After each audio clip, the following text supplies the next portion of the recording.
Chers téléspectateurs, nous vous saluons dans le nom puissant de notre Seigneur Jésus-Christ. Nous revenons encore une fois partager la parole, nous édifier, nous fortifier dans le Seigneur. Il est de notre devoir de persévérer dans la foi, de nous encourager, car les temps sont tellement mauvais. Si nous ne le faisons pas, nous aurons des problèmes avec les Seigneurs.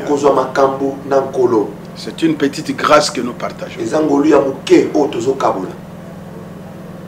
Cette fois-ci, nous parlons sur les problèmes et les solutions. Les problèmes et les solutions. Nous devons savoir que là où vivent les gens, les hommes, même si vous êtes dans la foi ou vous n'êtes pas dans la foi, qu'importe,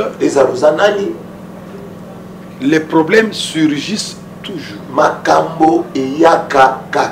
Les problèmes ne s'arrêteront pas de surgir dans nos vies jusqu'à la fin des temps. C'est le Seigneur qui mettra fin à tous les problèmes. Mais tant que nous vivons encore, que nous soyons chrétiens, que nous soyons athées, ou je ne sais quoi encore, nous sommes butés à des problèmes énormes qui sont liés à nos vies.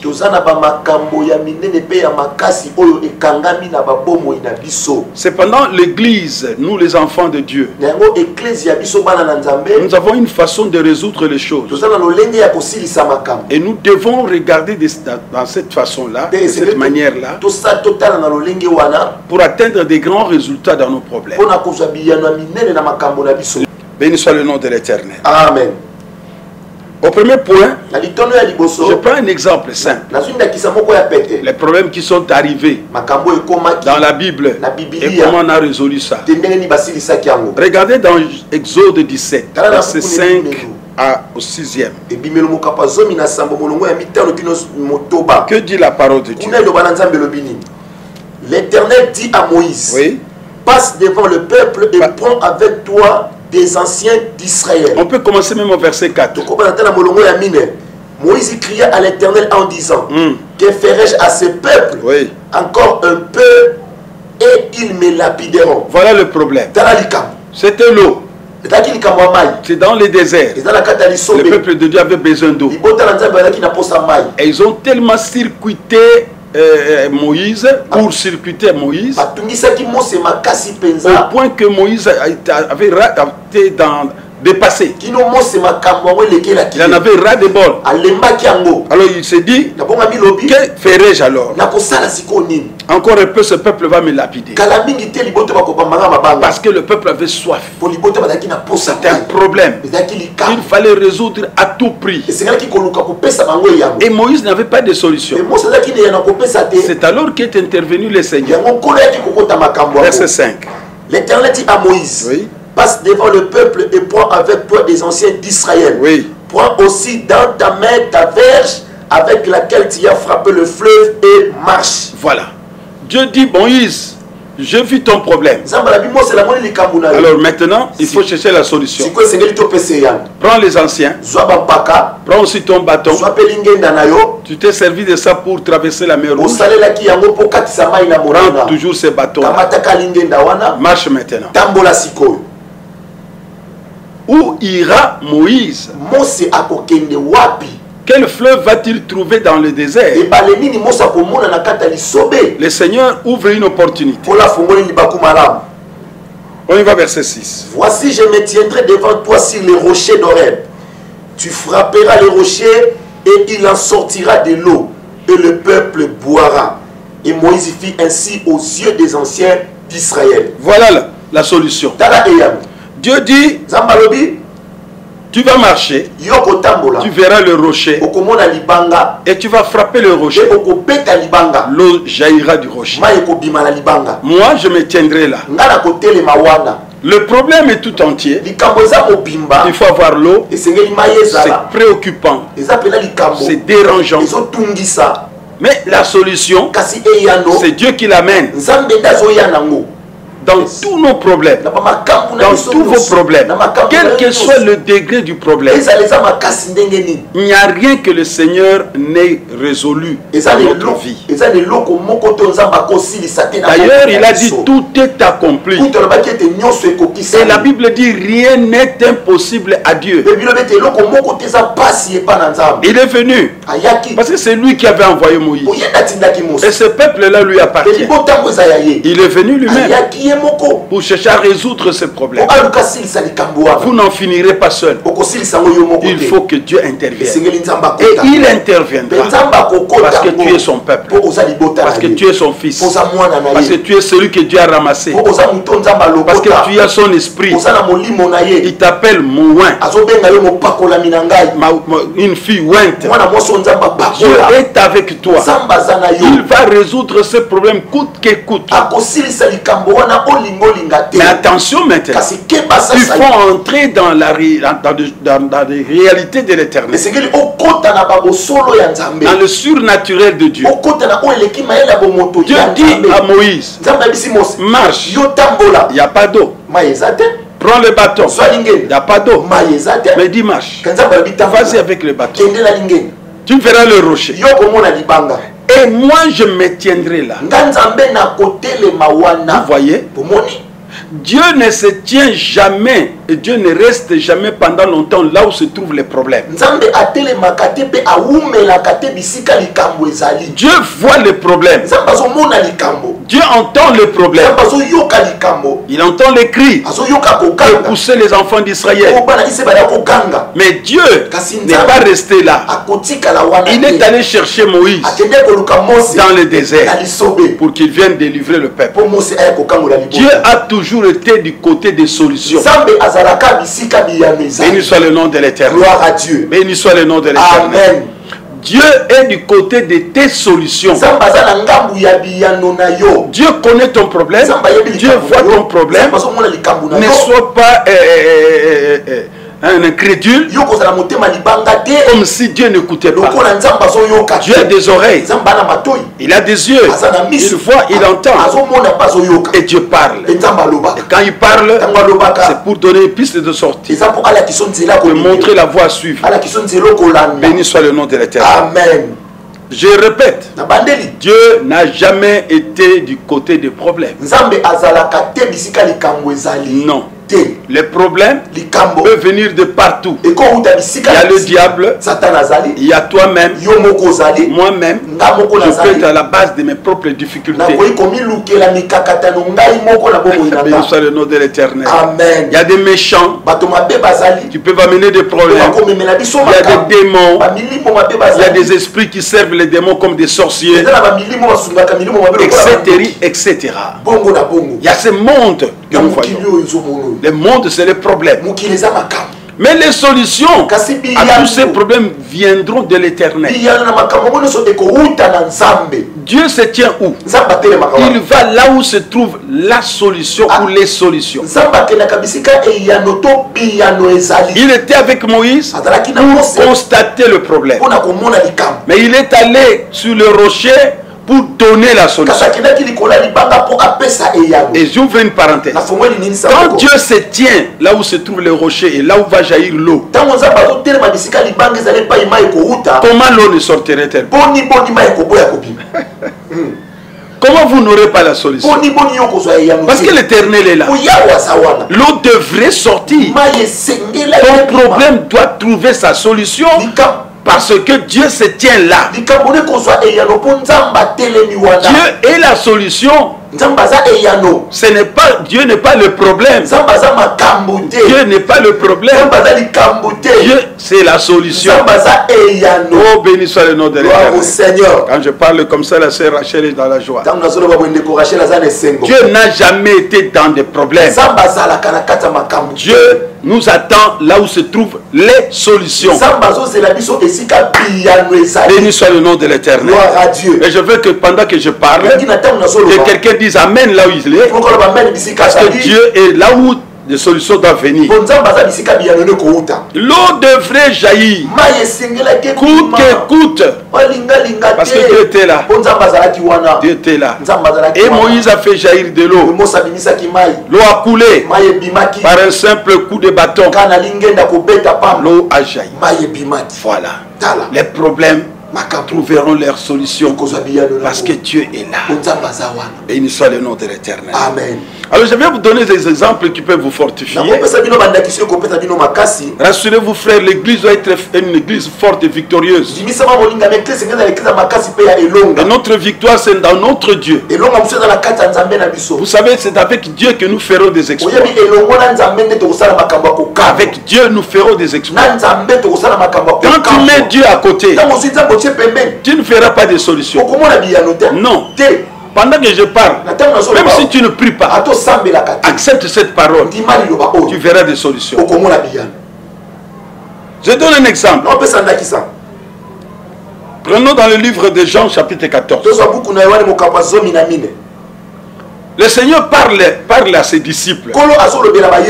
14, 1 à 3. Le Seigneur parle à ses disciples. Ils étaient là.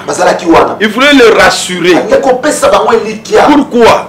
Parce que le monde où Jésus était avec ses disciples était plein de problèmes. Le monde est plein de problèmes. Et Jésus le connaissait. Et je vais laisser mes disciples dans le pétrin, entourés de problèmes, des loups, des mauvaises personnes, des méchants. Mais il faut que je les rassure. Parce que là où était Jésus, même lui-même, il attendait la mort. C'est le monde avec ses problèmes, sa méchanceté. Mais Jésus dit ceci avec toute la foi que nous pouvons recevoir de cet enseignement. Écoutez.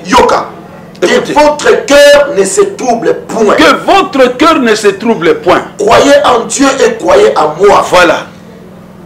On y va.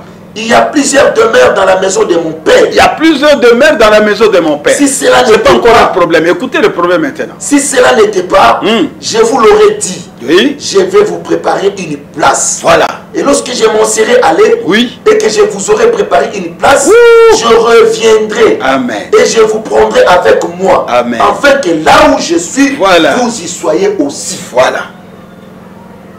Gloire soit rendue à Dieu. Il sait qu'il y a des problèmes qui environnent l'homme. Des problèmes compliqués que vont rencontrer les disciples. Mais notre Seigneur et notre Dieu dit ceci. Je m'en vais vous préparer une place. C'est-à-dire Dieu est du côté des solutions. Il voit le problème. Il connaît le problème. Il connaît les situations dans lesquelles nous nous trouvons. Mais Dieu ne s'attarde pas sur ça. Il va ailleurs. Là où il va, c'est comme s'il nous a abandonnés.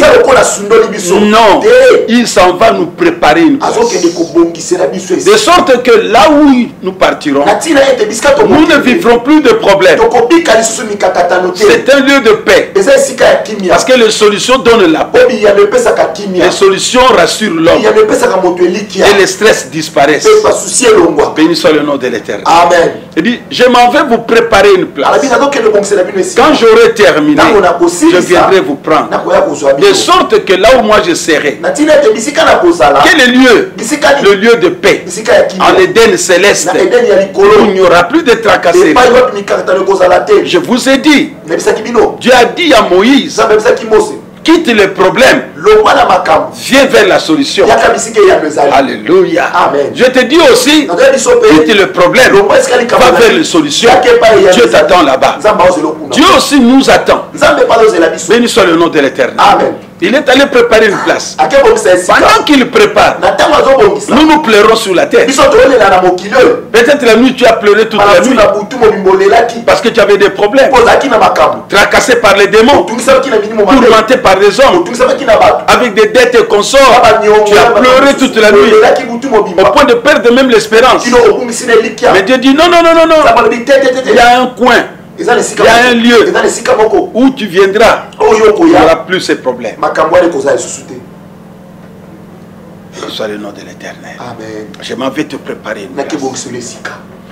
Prenons notre exemple qui va renforcer notre foi. Je suis dans le livre de Ruth.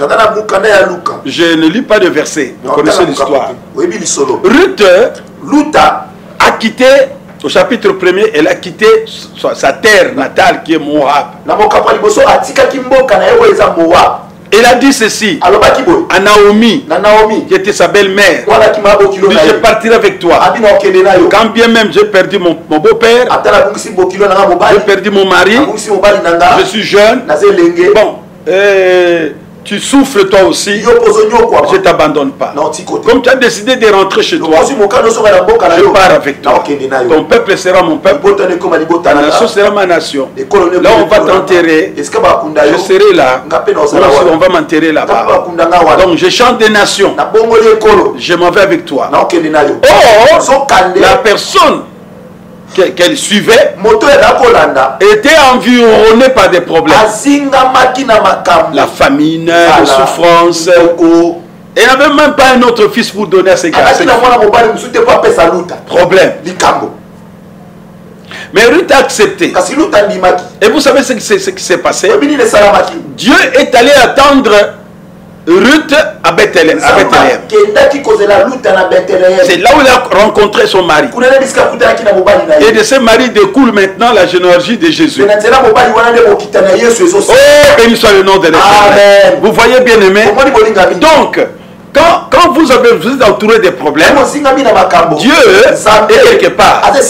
Il faut aller là où se trouve Dieu. Dieu attendait Ruth à Bethléem. Dieu attendait Ruth dans le pays dans le lieu de paix. Le lieu de paix. Là où se trouvent les pains. Maison de pain. C'est là où il attendait. Parce qu'il avait déjà préparé d'avance un homme qui va l'épouser. Toi aussi, ma soeur, mon frère, va vers les solutions. Arrête de pleurer. Arrête de gémir. Il y a quelque part où Dieu t'attend. Il t'a déjà parlé. Peut-être en posant un acte. Dieu t'attend vers cet acte-là. Dieu t'attend là-bas. Fais ça. Et l'Éternel paraîtra dans ta vie. Dieu t'attend. Tu attends peut-être que tu fasses un mouvement pour un lieu prophétique où Dieu viendra donner des solutions. Dieu t'attend là-bas. Dieu t'attend dans cet acte de foi, dans cette bénédiction que tu dois apporter quelque part, une bonne œuvre que tu dois faire. Dieu t'attend. Il est là. Quand tu vas le poser, lui aussi pose son âme. Béni soit le nom de l'Éternel. Dieu est quelque part. Voilà Ruth. Elle arrive à Bethléem. Le mariage l'attendait là. Et c'est là où il devait avoir des enfants. Mais à Moab, c'était le siège des problèmes. Gloire à Dieu. Amen. Soyez en paix. Votre Dieu vous envoie cette parole pour vous rassurer et vous donner des solutions. Je terminerai par un autre exemple. Luc chapitre 10. Au verset 10 à 13. Non, Luc chapitre 1. Verset 10 à 13. Béni soit le nom de l'Éternel. Amen. On y va, frère. Toute la multitude du peuple était dehors en prière. Là, c'est l'histoire de notre frère Zacharie, le sacrificateur. Zacharie et sa femme Elisabeth n'avaient pas d'enfant parce qu'elle était stérile. Dieu l'a laissé comme ça. Alors, qu'est-ce qui se passe? Vas-y, frère. Toute la multitude du peuple était dehors en prière, à l'heure du parfum. Alors un ange du Seigneur apparut à Zacharie et se tint debout à droite de l'autel de parfum. Voilà. Zacharie fut troublé en le voyant. Et la frayeur s'empara de lui. Oui. Mais l'ange lui dit, ne crains point, Zacharie, ne crains point, car ta prière a été exaucée. Voilà. Ta femme Élisabeth t'enfantera un fils. Un fils. Et tu lui donneras le nom de Jean. Béni soit le nom de l'Éternel. Amen. Élisabeth était stérile par l'Éternel. Mais Dieu fait un miracle. D'où est parti le miracle? Zacharie a laissé sa femme stérile à la maison. C'était son tour pour aller servir. Et devant l'autel de parfum, surgit l'Éternel. L'ange était là. Et pour lui dire quoi? Que toi tu as un enfant. Quand tu sortiras d'ici, tu auras un enfant. Oh, béni soit le nom de l'Éternel. Il est allé l'attendre au lieu de service. Dieu t'attend quelque part. Et c'est là où Zacharie a trouvé la réponse à son problème. Toi aussi, frère, arrête de pleurer. Je te console, ma soeur. Il y a un lieu. Dieu viendra vers toi. Tu vas le rencontrer. Même dans un bus. Partout tu iras. Dieu t'attend vers la solution. La solution, c'est là où Dieu réside. Le problème, c'est là où Dieu voit. Il regarde, il constate, mais il ne reste pas là-bas. Il va t'attendre là où se trouve ta solution à toi. Dans la vie de Dieu, Dieu lui-même est prophétique. Et toi aussi, tu dois entrer dans la prophétie de l'Éternel, dans le surnaturel de Dieu. Crois-moi, frère, l'impossible n'existe pas chez Dieu. Il y a un jour, il y a une minute, il y a un moment, il y a une saison où Dieu paraîtra, où Dieu viendra faire les solutions. Et là où tu es, je te rassure que c'est ton temps. L'Éternel notre Dieu, je te le dis au nom de Jésus, viendra vers toi. Et toi, tu iras vers les solutions. Et quand on trouve la solution, ce même problème ne reviendra plus jamais. Dieu résout ça une fois pour toutes. Il l'a fait. Il a fait. Elisabeth a eu l'enfant. Elle a chanté. Anne a eu l'enfant. Elle a chanté. Et les enfants sont venus à part, au nombre voulu. Béni soit le nom de l'Éternel. Je m'arrête là pour toi. Et j'aimerais te bénir. Je crois en toi. Il y a un lieu. Il y a un temps. Il y a un moment. Dieu est dans la solution. Dieu n'a jamais été du côté des problèmes. Le problème stresse l'homme. Le problème tue l'homme. Mais la solution donne la paix, donne la joie. C'est ta délivrance. C'est ta délivrance. Reçois le nom de Jésus. Reçois le nom de Jésus. Je te bénis de tout mon cœur. Prions le Seigneur. Dieu notre Père, Dieu notre Seigneur, je bénis tes enfants. Que les solutions viennent vers eux. Les grandes solutions. Parce que Dieu vous aime. Reçois les solutions. Au nom de Jésus-Christ. Amen. Je ne m'arrête pas là. J'aimerais vous dire une chose. Croyez en Dieu. Et agissez favorablement à la parole. Vous savez, les solutions, c'est une grande expérimentation. J'ai prié. Même si tu n'as jamais eu d'enfant, ce n'est pas un problème. Personne n'a dit que la femme stérile n'enfantera pas. Regarde-moi, là où toi tu es.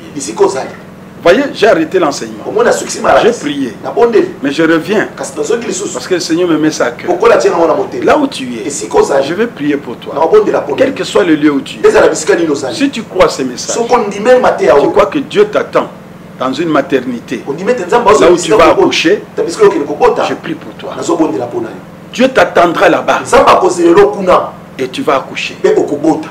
Je ne dis pas que tu as une grossesse, mais Dieu t'attend là où se trouve, là va sortir l'enfant. C'est-à-dire que normalement, tu serais déjà grosse.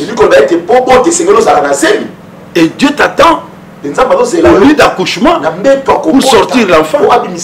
Comme il a sorti l'enfant de chez Marie. La Vierge sera enceinte et l'enfant est sorti. Je te bénis. Et si c'est ton cas, tiens ton ventre. Moi je prie pour toi. Toi qui n'as pas d'enfant. Toi qui pleures. Les gens se moquent de toi. Moi, simple serviteur, je vais prier pour toi expressement. Et crois cette prière. Et dès ce mois ici, le mois qui commence, le mois de novembre, tu es grosse. Et tu auras un enfant après 9 mois. 3 mois, ça sera un miracle. Et si c'est un garçon, tu lui donneras le nom de Rocher.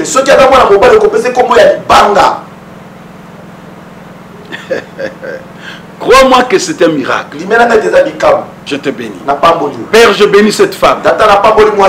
Elle est stérile. Tout le monde a vu. Mais moi je vois un enfant. Et toi tu l'attends à la maternité. Elle va accoucher. Comme accoucher les femmes des Hébreux. Au nom de Jésus. Reçois cet enfant là. Je te bénis. Quel que soit le lieu où tu es. Je ne te connais pas mais Dieu te connaît. Au nom de Jésus. Amen. Je vais parler encore à une autre personne. Vous savez, tellement que tu as des problèmes, les gens ne te font plus confiance. Tu avais une bonne situation, mais tu es tombé à plat.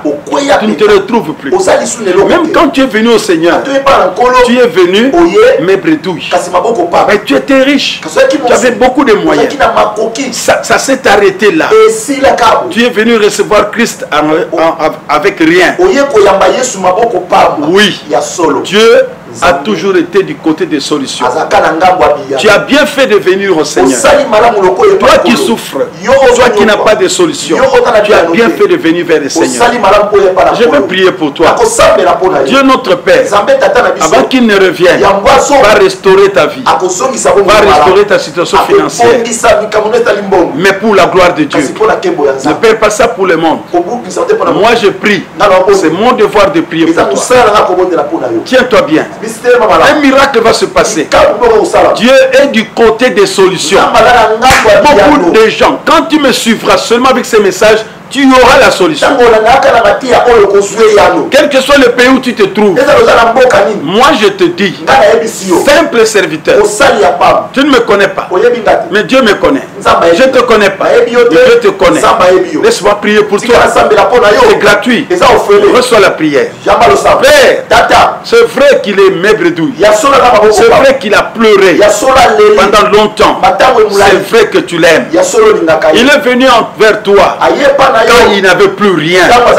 Mais moi je prie, avant la fin de cette année, qu'un signe paraisse, et un signe de bonheur, et la joie revienne sur la face de ton fils. Ce bonheur que tu vas lui donner, ce miracle qui va s'opérer, sera pour ta gloire. Oh Père, et lui, il se donnera entièrement à toi, avec tout ce que tu lui donneras. Avant la fin de cette année, glorifie-toi. Glorifie-toi, Père, de ce frère, de cette soeur, puisse sourire encore et dire, j'étais dans le monde, j'ai tout perdu, et voilà avec Dieu, j'ai tout reçu. Au nom de Jésus. Amen. Amen. Je voudrais prier pour une femme qu'on veut chasser. Son mari ne l'aime plus. Le mari lui a dit ça face à face. Je ne t'aime plus. Tu peux partir. Tu n'as qu'à partir.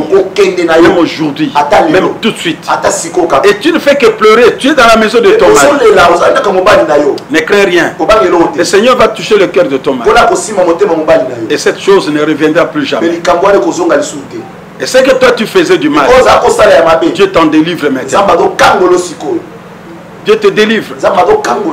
Reçois la délivrance. Confesse-le toi-même. Et reçois la délivrance. Mais ton mari, sa décision va tomber. Va tomber. va tomber. Et toi, tu lui demanderas pardon. Quand tu demanderas pardon, tu as déjà demandé. Elle avait refusé. Il a refusé totalement. Mais Dieu est du côté des solutions. Il va te donner la réponse. Comme il a fait avec Sarah. Il a fait avec Sarah. Qu'est-ce qu'il a fait? Sarah a dit, chasse cette femme avec son enfant. Il ne peut pas arrêter avec mon fils. Abraham a refusé. Mais la nuit, Dieu est venu. Dieu est du côté des solutions. Abraham fait ce que la femme a dit. Moi je prie, le cœur de ton mari reviendra vers toi. Si tu crois, tu verras la gloire de Dieu. Père, je bénis le cœur de son mari. C'est un vrai homme. Il a pris la décision comme un homme. Mais il n'est pas plus grand que toi. Mon frère, là où tu te trouves, je tourne ton cœur vers ta femme. Reçois-la. Vérifie que tu l'aimes. Tu sais que tu l'aimes. Cette décision doit tomber. Et je suis sûr que tu as pris la décision de faire tomber cette décision. Tu as pris la disposition de faire tomber cette décision. Je te bénis mon frère. Je bénis ton cœur. Et je te bénis ma soeur. Reçois. Reçois ton mari, embrasse-le, il va te pardonner et le mariage va reprendre. Je te l'ordonne, que ce soit la paix dans ta maison. Avant la fin de cette année, tu vivras la gloire. Pas seulement que le mari reviendra vers toi, mais le mari t'apportera des grands cadeaux. Et il va te chérir. Et tu diras, ne fais plus cela. Et toi, tu rassureras le cœur de ton mari. Je ne le ferai plus. Allez, je te bénis au nom de Jésus. Que le trône de l'Éternel te bénisse. Au nom du Seigneur Jésus. Amen. Amen. Voilà. C'est l'apôtre Béni Moké, votre simple serviteur. Je ne me suis jamais présenté. Vous voyez peut-être les écrits seulement. Je suis vraiment dans la joie de vous parler des choses de Dieu. Ce n'est pas un autre travail. Mon travail, c'est de vous encourager, de vous parler de Jésus et ses solutions, de vous parler, de vous préparer pour la gloire de Dieu, pour le royaume. Je ne suis pas mieux que mes frères. Ils sont de plus grands. Ils sont grands, ils sont partout dans le monde. Mais c'est cette petite grâce que nous partageons. Je vous aime de tout mon cœur. De tout mon cœur. Notre église se trouve à Kinshasa. Au quartier 3 de Massina. Kambi numéro 10. Kambi numéro 10. Au quartier 3. Massina, notre référence, et Kinshasa, RDC. Que l'Éternel Dieu vous bénisse. Amen. Amen.